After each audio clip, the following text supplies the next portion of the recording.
देखो टॉपिक चल रहा है हमारे पास कौन सा भाई, कौन सा टॉपिक है, अल्टरनेटर। अच्छा अल्टरनेटर का एक दूसरा नाम बताओ फटाफट से, अल्टरनेटर का सेकंड नाम बताओ। हाँ जी, अल्टरनेटर का सबसे पहले दूसरा नाम बताओ जल्दी से फटाफट से, अल्टरनेटर का दूसरा नाम बताइए। हाँ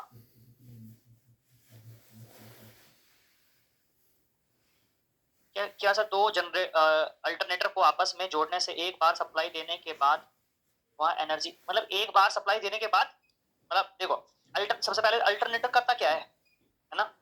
अल्टरनेटर का मामला वही होता है जैसे जो फैराडे अंकल ने बोला था, अल्टरनेटर एक किस्म से क्या है, एसी जनरेटर। क्या है, यानी कि जो एसी जनरेट करता हो, यानी कि मैकेनिकल एनर्जी को एसी इलेक्ट्रिकल एनर्जी में बदलता है।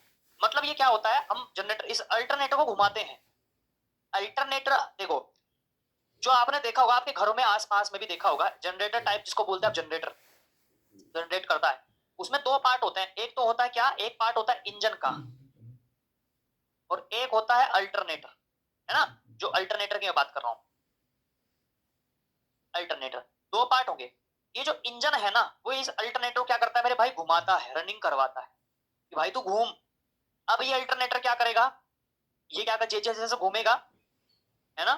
तो फैराडे अंकल ने क्या बोला था कि भैया जब कंडक्टर घूमता है मैग्नेटिज्म के बीच में तो ईएमएफ जनरेट होता है, करंट बनता है। तो बस वही चीज है, इंजन क्या काम करता है, इस अल्टरनेटर को घुमाता है। अब देखो, जब आप लोग, मैं आपको पावर जनरेशन वाला चैप्टर करवाऊंगा ना, जहां से अब इसका जो उपयोग है, तो मैंने छोटा चीज बताई, जनरेटर में इंजन में यूज कर, जहां पर बिजली बनती है ना, आप सोचो आपके घर में कौन सी सप्लाई आ रही है। आपके घरों में बिल्कुल सही, एसी जनरेटर सब लोग बोल रहे हो, आपके घरों में कौन सी सप्लाई आ रही है भाई, एसी आ रही होगी ना। तो ये एसी सप्लाई कहीं ना कहीं तो बन रही होगी, बिल्कुल बन रही है। अब ये जहां पर भी बन रही है ना एसी सप्लाई, वहां पर भाई इतने बड़े बड़े अल्टरनेटर रखे हैं, बहुत बड़े बड़े। जब मैं आपको पावर जनरेशन वाला चैप्टर करवाऊंगा ना, उसमें दिखा दूंगा एक बार, बहुत बड़े बड़े जो अल्टरनेटर रखे रहते हैं। अब वो अल्टरनेटर कैसे घूमते हैं, अगर उनको इंजन की मदद से घुमाएंगे तो इंजन भी फिर बहुत बड़ा चाहिए होगा। अब वो जितना बड़ा इंजन होगा वो उतना ही ज्यादा मतलब तेल खाएगा। इसका मतलब एक घंटे में कई 1000 लीटर जो तेल है वो खर्च हो जाएगा अगर हम इंजन लगाएंगे वहां पर।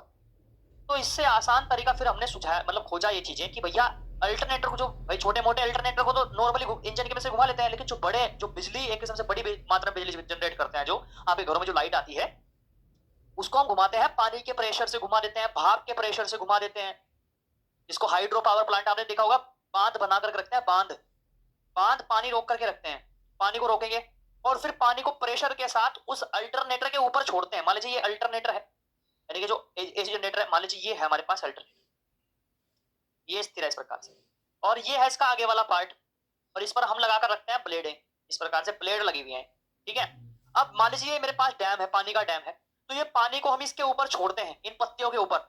जब ये प्रेशर के द्वारा पानी इसके ऊपर गिरेगा तो ये जो है इसको घुमाता है, ये क्या करता है, इसको घुमाता है, और ये इतनी तेज घूमता है भैया, फिर ये क्या बना कर देता है, हमें सप्लाई दे देता है, जाहिर सी। तो वो चीज क्लियर है। अब आ जाओ, वो मैं समझा दूंगा आपको पावर जनरेशन वाले टॉपिक। और एक और चीज मैं आपको बता दूं भाई, ये जो टॉपिक चल रहा है ना, इसके बाद शायद मेरे को लग रहा है एक टॉपिक और है, और उसके बाद फिर मैं आपका 1 जनवरी से जो है, 1 या फिर 2 जनवरी से आपका जो है एम्प्लॉयबिलिटी स्किल में स्टार्ट करूंगा, ठीक है। मेरे को लग रहा है शायद एक टॉपिक और है आपका सिंक्रोनस मोटर वाला, इसके बाद फिर उसके बाद फिर मैं आपका स्टार्ट करूंगा एम्प्लॉयबिलिटी स्किल, फिर मैं कुछ समय के लिए इलेक्ट्रिशियन थ्योरी को रोक दूंगा। पहले मैं आपका एम्प्लॉयबिलिटी स्किल कवर करवाऊंगा, ठीक है ना, कोई दिक्कत तो नहीं है। हाँ, तो इसका ऑप्शन लगा रहे हो क्या, एक आदर्श अल्टरनेटर में ईएमएफ फेज की गणना करनी है आपको। तो E बराबर 4.445 मैंने आपको बताया था चक्रव्यूह क्लास से। अच्छा 92% आए थे, वेरी गुड, बिल्कुल। चलो भाई करवा दूं ना एम्प्लॉयबिलिटी स्किल, मतलब कहने का ये है कि इसमें लगभग लगभग आपके 2 टॉपिक और मैं करवाऊंगा, 1 या 2 टॉपिक और होंगे। मतलब एक तो अल्टरनेटर वाला, एक इसके बाद सिंक्रोनस मोटर वाला हो सकता है एक टॉपिक, और उसके बाद देखता हूँ, वरना फिर मैं ना 1 तारीख से फिर आपका एम्प्लॉयबिलिटी स्किल की क्लास शुरू कर दूंगा मैं। बताओ भाई किसी को कोई दिक्कत तो नहीं है, स्टार्ट कर दूं एम्प्लॉयबिलिटी स्किल 1 तारीख से। इलेक्ट्रिशियन थ्योरी को कुछ समय के लिए रोक दूंगा, पहले एम्प्लॉयबिलिटी स्किल कवर कर लेते हैं, फिर जैसे एम्प्लॉयबिलिटी स्किल मेरे को लग रहा है 1 महीने के अंदर कवर हो जाएगी, जनवरी जनवरी महीने में ना पूरी एम्प्लॉयबिलिटी स्किल कवर कर लेंगे जनवरी के महीने में। फिर फरवरी से दोबारा फिर से इलेक्ट्रिशियन थ्योरी पर आ जाएंगे। फिर मार्च तक हम क्या कर लेंगे, मार्च अप्रैल तक इलेक्ट्रिशियन थ्योरी कंप्लीट करके, और अप्रैल महीने में ही फिर आपका वर्कशॉप और ईडी स्टार्ट हो जाएगा, बस। ठीक है ना, ये प्लानिंग हो जाए। हाँ चलो भाई, क्वेश्चन नंबर 2 कह रहा है अल्टरनेटर में प्रेरित ईएमएफ की दिशा खोजने के लिए किस नियम का उपयोग किया जाता है? बताओ अच्छा फटाफट से बताओ। अल्टरनेटर में ईएमएफ की दिशा खोजनी है तो उसके लिए कौन से नियम का यूज करेंगे? तो फटाफट से जवाब दीजिए।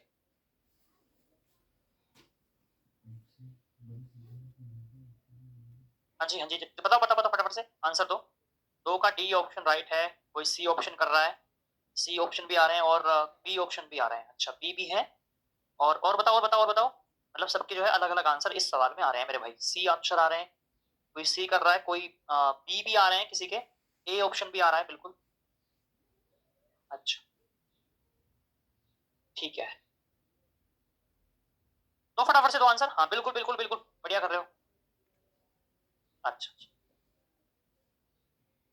ठीक है जी।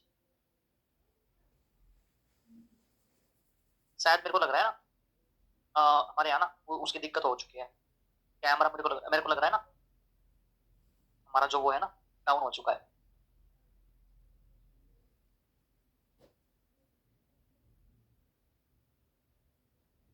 एक मिनट देना भाई, मेरे को एक मिनट देना, मैं हमारा ना इन्वर्टर डाउन हो चुका है, एक मिनट देना मेरे को।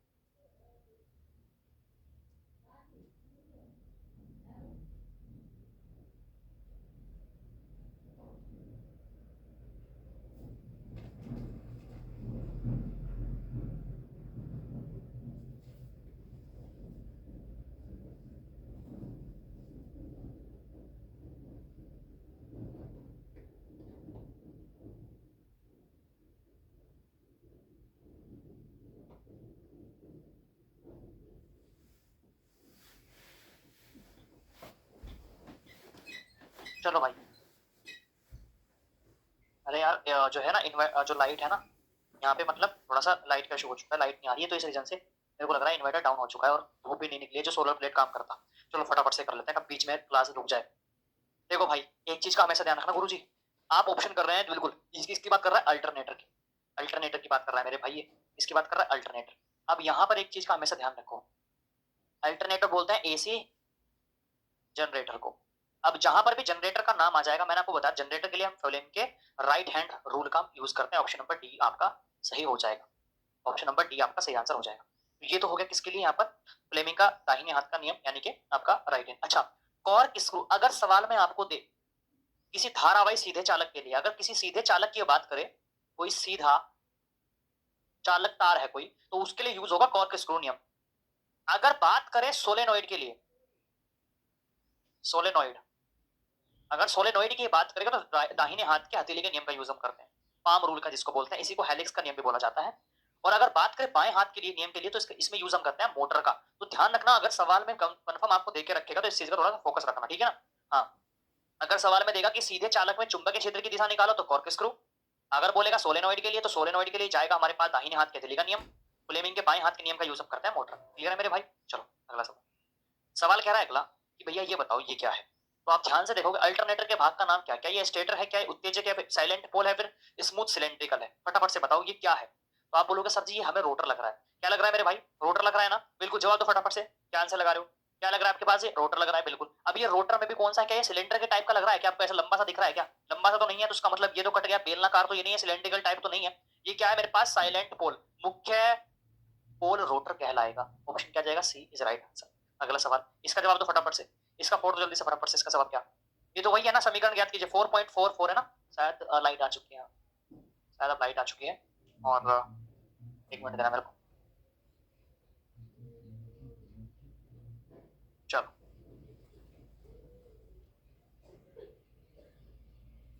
चलो लाइट अब आ चुकी है, ठीक है।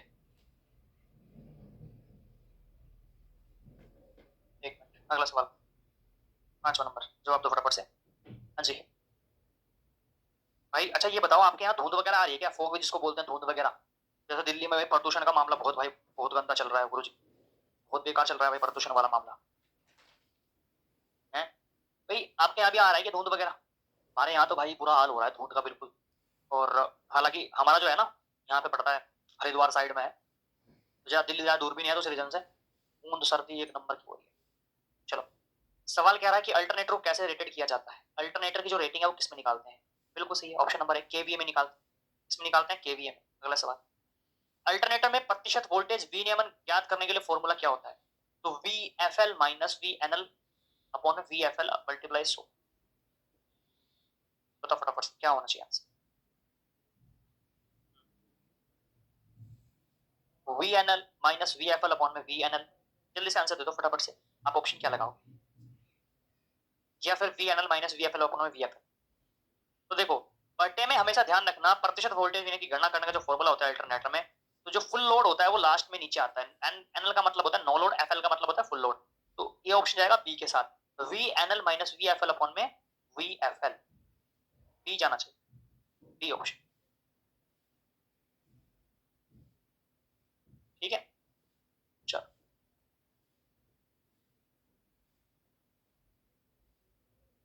चलो सवाल निकालो फटाफट से, जवाब दीजिए इसका। सवाल कह रहा है 1000 आरपीएम पर 6 ध्रुवों वाले अल्टरनेटर की आवृत्ति पूछ रहा है वो। तो आप एक बात बताओ मेरे को, एक बात बताओ, मैं आपसे एक सवाल पूछता हूं, आपको एनएस निकालना है, स्पीड निकालनी है। स्पीड का फॉर्मूला होता है 120 फ्रीक्वेंसी अब नंबर ऑफ पोल से, ये तो होगा। अब 120 झुका तो है, आपको दे रखा है स्पीड 1000 आरपीएम, भैया 1000 दे रखी है, फ्रीक्वेंसी झुकी तो है, पोल आपके ये रहे, पोल कितने हैं गुरुजी? 6 पोल हमने दे रखे, 6 पोल दे, 6 दूनी कितने हो गए 12, यानी कि मेरे पास ये 20 आ गया, ठीक है ना? यानी कि अब 20 को इसके बटे में ले आओ, तो यानी कि फ्रीक्वेंसी बराबर हो जाएगा 1000 बटे क्या आ जाएगा 20, ये जीरो से ये जीरो और दो दो पंजे 10, यानी कि 50 हर्ट्ज आपकी फ्रीक्वेंसी आ जाएगी। ये बताओ किस किस का महाराज सबका सही आंसर आया कि नहीं? सी ऑप्शन आ रहा है, वेरी गुड, सबके सी ऑप्शन आ गया ना? बिल्कुल, निकाल लिया करो, आसान है क्वेश्चंस। इसको निकालोगे आप, एच डब्ल्यू दे रहा हूँ, इसको भी निकालना, ठीक है ना? इसको भी निकालना घर के लिए दे रहा हूँ, ठीक है। अगला सवाल, तो अल्टरनेटर के समानांतर संचालन के डार्क लैंप विधि में लैंप किस स्थिति में बुझ जाते हैं? लैंप किस स्थिति में क्या हो जाता है? बुझ जाते हैं। तो जब वोल्टेज और आवृत्ति बराबर होती है तब, जब वोल्टेज और आवृत्ति जब बराबर होंगी तब बुझ जाएंगे, ठीक है। चलो अगला सवाल, अल्टरनेटर में आर्मेचर प्रतिक्रिया के कारण डीमैग्नेटाइजिंग प्रभाव की भरपाई कैसे आप करोगे? डीमैग्नेटाइजिंग प्रभाव की भरपाई कैसे करोगे? फटाफट से बताओ कैसे करोगे। तो देखो मेरी बात को सुनो, या तो डीमैग्नेटाइजिंग यानी कि जो फ्लक्स का नुकसान हो रहा है, जो फ्लक्स का नुकसान हो रहा है, तो एक बात बताओ, मान लीजिए पहले सपोज करो, मान लीजिए मेरे पास ये रोटर है और ये फील्ड है, फील्ड यहां से आ रही है मेरे पास 10, है ना? और रोटर में, रोटर को कितनी चाहिए? रोटर को घूमने के लिए कितनी चाहिए भैया? कम से कम 9 तो चाहिए ही चाहिए घूमने के लिए, लेकिन यहाँ चलो 10 ही कहता हूँ, मतलब रोटर को घूमने के लिए पूरी 10 ही चाहिए, रोटर को घूमने के लिए 10 ही जो है मैग्नेट चाहिए घूमने के लिए। लेकिन क्या आर्मेचर रिएक्शन जैसे ही हुआ, आर्मेचर रिएक्शन जैसे ही हुआ, आर्मेचर रिएक्शन के कारण ये घट के कितना हो गया? 9 हो गया। तो जो रोटर है उस पर क्या होगा? प्रभाव पड़ जाएगा, वो इतनी तेज नहीं घूम पाएगा, इसका मतलब यहाँ पर दिक्कत होगी। तो हम क्या काम कर सकते हैं, जो हम फील्ड पहले 10 भेज रहे थे, हम क्या काम करते हैं, हम एक काम करते हैं, हम यहाँ से अब 11 भेजेंगे। रोटर को घूमने के लिए कितना चाहिए? रोटर को घूमने के लिए चाहिए 10, हम उधर से एक भेज रहे हैं तो एक तो बीच में नष्ट हो जाएगी, रोटर को तो पूरा मिलेगा ना। अब तो हमने क्या किया, फील्ड की जो मात्रा है वो बढ़ा दी, है ना? वो क्या कर दिया, फील्ड की मात्रा हमने क्या कर दी मेरे भाई? बढ़ा दी, ठीक है। अब बताओ आंसर क्या जाना चाहिए है? तो क्या फील्ड उत्तेजना धारा में वृद्धि करके ऑप्शन नंबर क्या जाएगा? कम नहीं करेंगे भाई, C option is right answer,